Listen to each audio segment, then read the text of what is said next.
Hi friends, welcome to our channel. నా పేరు రమేష్ వర్మ. మన చూడండి సజ్జల గారు ఏం చెప్తున్నారంటే మావిగనుకు పెరిగిన ప్రజల మద్దతు అంట. ఎక్కడ పెరిగిందో ఏమో మనకైతే తెలియదు, కానీ కలుపు మొక్కలాగా పెరుగుతుంది రోజు రోజుకి ఆ వైసీపీ పార్టీలో. ఈయన చెప్పేది ఏంటంటే మావిగన్ పేరెత్తితే టీడీపీ కూటమిలో ఉలికిపాటు. ఎందుకు ఉలికిపాటు? అవినీతి సంపదకు గండి పడుతుందని చంద్రబాబు నాయుడు భయం. ఎక్కడుంది నాయనా అవినీతి? అంత ట్రాన్స్పరెంట్ గానే జరుగుతుంది కదా, అవినీతి నీకు ఎక్కడ కనపడుతుంది?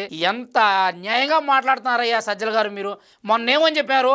అమరావతికి మేము వ్యతిరేకం కాదన్నారా లేదా? మొన్న దేవినేని అవినాష్ కూడా అమరావతికి మేము వ్యతిరేకం కాదన్నాడు. అంబటి రాంబాబు మేము అమరావతికి వ్యతిరేకం కాదన్నాడు. మిథున్ రెడ్డి అమరావతికి వ్యతిరేకం కాదన్నాడు.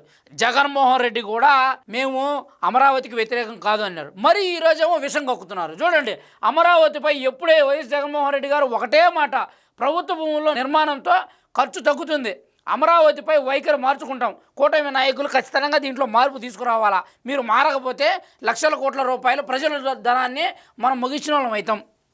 ఆ మాట అనాల్సింది ఎవరు? ప్రజలు. అసలు మాకు ఉద్రాస్వామి రాజధాని అని చెప్పాల్సింది ఎవరు? ప్రజలు. ప్రజలే ఏకగ్రీవమై చంద్రబాబు నాయుడు గారిని ఎన్నుకొని గెలిపించుకొని ఎలాగైనా మాకు రాజధాని తీసుకొచ్చి పెట్టినైనా మా నిరుద్యోగులు బాధ తప్పిపోతుంది, మేము ఏదో ఒక చేసుకుంటాము అని చెప్పే కదా మీకు 11 ఇచ్చి ఆయనకి 160 సీట్లకు పైగా ఇచ్చి ఆయన గెలిపించింది. మళ్ళీ ఇదేంది విషం కక్కడము? ఏమన్నారు చూడండి, మావిగన్ పేరెత్తే చంద్రబాబు కూటమి ప్రభుత్వంలో వణుకు పుడుతుంది, అమరావతి అవినీతి సంపదను గండి పడుతుందని చంద్రబాబు నాయుడు గారు భయం పుట్టుకొచ్చింది. వైఎస్ఆర్సీపీ సజ్జల రామకృష్ణారెడ్డి గారు తెలిపారు. అమరావతిపై వైఎస్ జగన్. అసలు ఎంత రామాయణం ఎందుకు? సింపుల్గా ఒక మాట చెప్తాయేనండి. గతంలో మీరు 3 రాజధానుల పంచాయతీ తీసుకువచ్చారు. ఆ 3 రాజధానుల పంచాయతీ నచ్చకే కదా ప్రజలు మిమ్మల్ని ఓడించింది. అది అర్థం చేసుకోవాలి కదా. ఇప్పుడు మళ్ళీ మావిగను పేరాగాన్ అంటా వచ్చి ఇది ఒకటి తీసుకువచ్చారు. ఏంది ఇదేం పద్ధతి? ఇది అసలు అర్థమే కాకుండా ఉన్నదే. కరెక్ట్ కాదు. జగన్మోహన్ రెడ్డి గారు మళ్ళీ చెప్తున్నాము, ఇలాంటి వాళ్ళని ముందు పెట్టుకొని మీ నోటికి ఏదొస్తే అది మాట్లాడుతూ ఉంటే చూసేవాళ్ళు ఎవరు లేరు.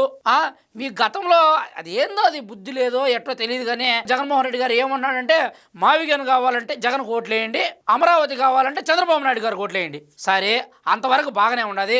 మరుసటి రోజు మళ్ళీ విజయవాడ అంటావేంది? అమరావతి కంటే విజయవాడ బాగుంటుంది రాజధానిగా అంటావేంది? అంటే నువ్వు లండన్ మెడిసిన్ ఏమన్నా విఫలమైందా, లేకుండా మెడిసిన్ సరిగ్గా పనిచేయక వికటిస్తుందా? అర్థమే కాకుండా ఉండదు. నోటికి ఏదొస్తే అది మాట్లాడుతూ ఉంటే చూస్తూ ఉన్నాడు ప్రజలు ఏమైనా గొర్రెలా? ఏంది మీరు మాట్లాడేది? జగన్మోహన్ రెడ్డి గారు సజ్జల గారిని ఒకరిని తీసుకువస్తారు ప్రతిదానికి. ఈయనకే ఏం స్క్రిప్ట్ రాయాలో చేతరాదు. ఈయన ఇచ్చిన స్క్రిప్ట్ మళ్ళీ మీరు చదవడం. ఆయన ఏం మాట్లాడుతున్నాడు ఆయనకి అర్థం కాదు. మొన్న ఏమన్నాడంటే గొర్రెని, కసాయిని, తుక్లకు, పిచ్చోడిని ఎన్ని అనింది ఎవరిని? జగన్మోహన్ రెడ్డినే కదా అని చెప్పి ఆయన నోటితో ఆయనే చెప్తున్నాడు జగన్మోహన్ రెడ్డి గారి బిరుదుల గురించి.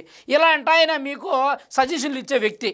ఎందుకయ్యా ప్రజల జీవితాలతో ఇలా ఆడుకుంటారు? ఒకవేళ మీరు మావిగన్ కావాలనుకుంటే మీరు పోయి మావిగన్లో ఉండండి. ప్రజలకు మాత్రం అమరావతి కావాలనుకుంటున్నారు కాబట్టి అమరావతికి సపోర్ట్ చేస్తున్నారు. అమరావతిలోనే మాకు ఎప్పటికైనా భవిష్యత్తు అని చెప్పి గట్టిగా నిలబడినారు. అన్ని కంపెనీలు అన్నీ ఉండేది ఆడ పార్లమెంటుతో సహా మొత్తం అన్ని అమరావతిలో ఉంటే నువ్వు మావిగన్ తీసుకొచ్చి ఏం చేస్తావు? చుట్టూరులో డాబా పెడతావు రోడ్డమిడే. అంటే నువ్వు చెప్పేది ఏంటంటే ఆడొక పోర్ట్ ఉన్నది, ఆ రైల్వే స్టేషన్ ఉన్నది, ఆ బస్ స్టేషన్ ఉన్నది, పోవడానికి రావడానికి రోడ్లు ఉన్నాయి. మనం చేసేది ఏం లేదు.